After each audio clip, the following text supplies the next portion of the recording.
Hello friends and enemies, welcome to or back to Happy For Now. It's me, Isabel here. I'm back with my manga log for the week. So this is the manga log for the week of September, what are the days? September 8th through the 14th. I have read a lot this week. I really made up for the fact that I was at 6 last week. I think I missed one, so I was technically at like 7.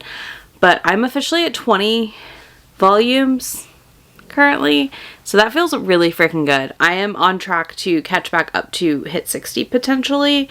Obviously, as of today, I am 8 behind to hit 60, but I think that's actually pretty doable with some of the things I have left to read.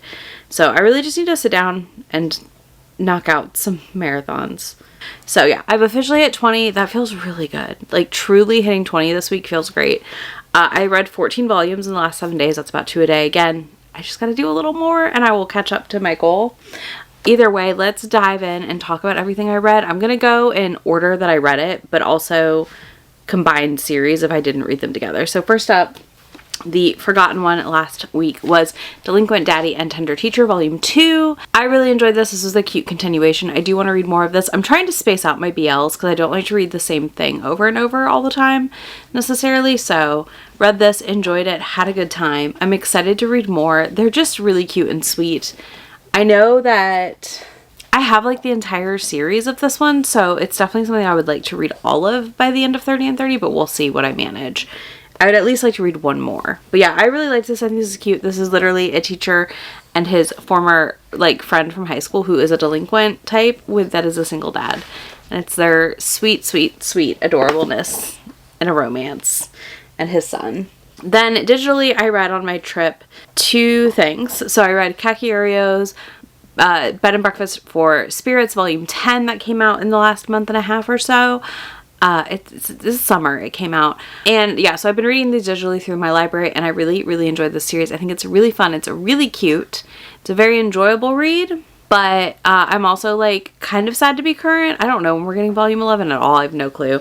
I tend to pick them up during 30 and 30 rounds, to be honest, at this point. So yeah, I read volume 10. I liked it. I thought we had a great continuation with our heroine and her cooking. And we also got story development on some side characters that we've been following the last few volumes. That kind of wrapped up some stuff there that we were following along with. But we also opened a whole new like thing with story stuff. This is basically like a yokai world, isekai thing where she has been transported because her grandpa made a deal. She's supposed to marry the ogre king that helps run this like inn place that has like a bath and spa and all this stuff. And then she also cooks food at this little restaurant spot for everyone that works there. And it's like a cutesy Food Wars. Almost. Like, it's not quite Food Wars, but like Food Wars level food art, and very cutesy and fun and sweet. And I just really enjoyed volume 10. I think it was great. Then I picked up volume 12 of Matcha Made in Heaven. And I'm so sad yet again. Every time I'm just sad to be current with this series. But I'm also happy to be here. I feel like we're moving towards the end of the story.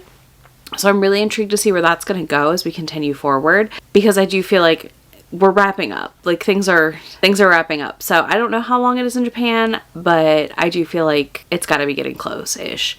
But yeah, I really enjoyed volume 12. I think their relationship here really hit a new high of sorts, which I didn't really think was possible. But I really do think we're seeing like really solid progress in their relationship development and like how seriously they want to take their love for each other. And then the last digital I read, I'm going to tell you about because then we'll switch to physicals, is Love After World Domination. This ends semi-abruptly in volume 6, I would say. Like, it works as an ending, but you can tell that there was more to the story that didn't happen. I own all of these digitally. They're only available digitally. And I'd read the first 2, so I finally just knocked out the rest of the series this week. And I'm so glad I did. It was so cute. An absolute delight.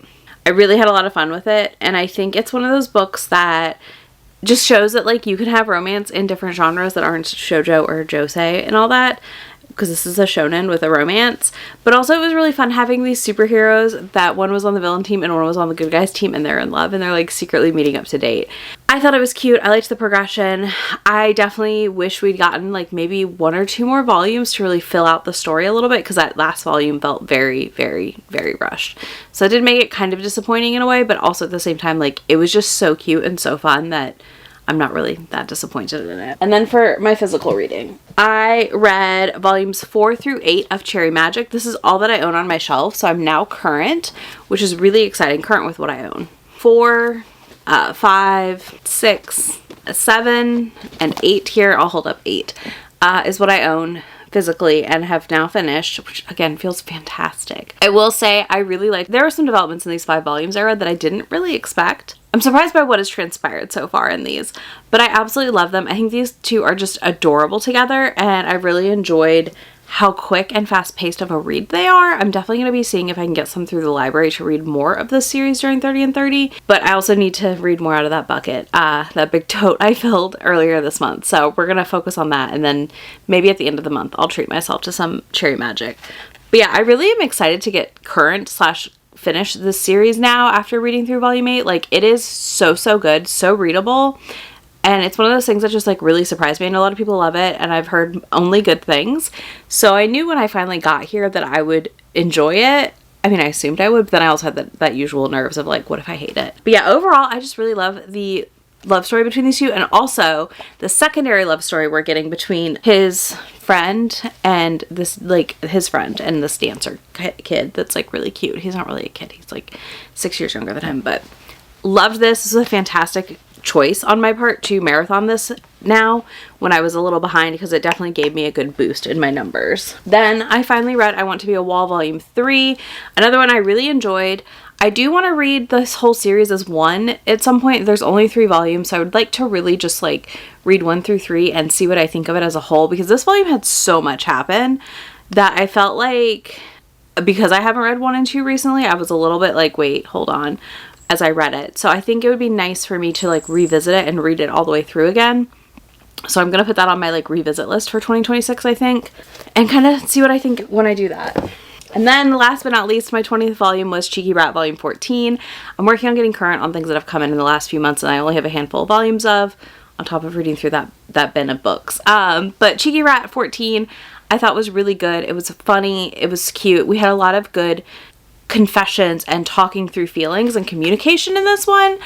So I really deeply appreciated that happening in this volume, and I think that made it extra enjoyable for me personally as a reader.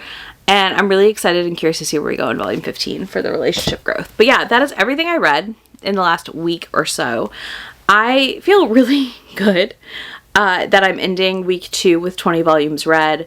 Again, I'm 6 ahead basically, and I think that's going to make it a little easier for me to start, like I said, clawing my way out of the 30s and instead hit 45 to 60. Ideally 60. I really would love to hit 60, but we'll see. So for this week's little like mini stats I'm going to give you, I did finish 2 series, and I also am now current in 2 series, and I am current in 1 physical TBR book. Feels really good. That feels like really solid progress for me. But yeah, that's everything I read this week. Let me know what you read and loved so far for 30 and 30. Is there anything that like surprised you or disappointed you? You can leave me either of those things in the down below. If you don't want to do any of that, leave me a basketball emoji, my least favorite sport. I don't know why I like Cheeky Brat. Basketball is like my least fave thing ever. But yeah, leave me a basketball emoji for Cheeky Brat down there. I will have links to all these manga for you down below, links from my friend anywhere on the internet that I am, and I will catch y'all in just a few days in my next video. Bye! Already packing, come with me. I'm not really asking. We'll get away to a place where we don't know. About to see the world in action, what we can be. Life with no distractions, we'll get away. This is what we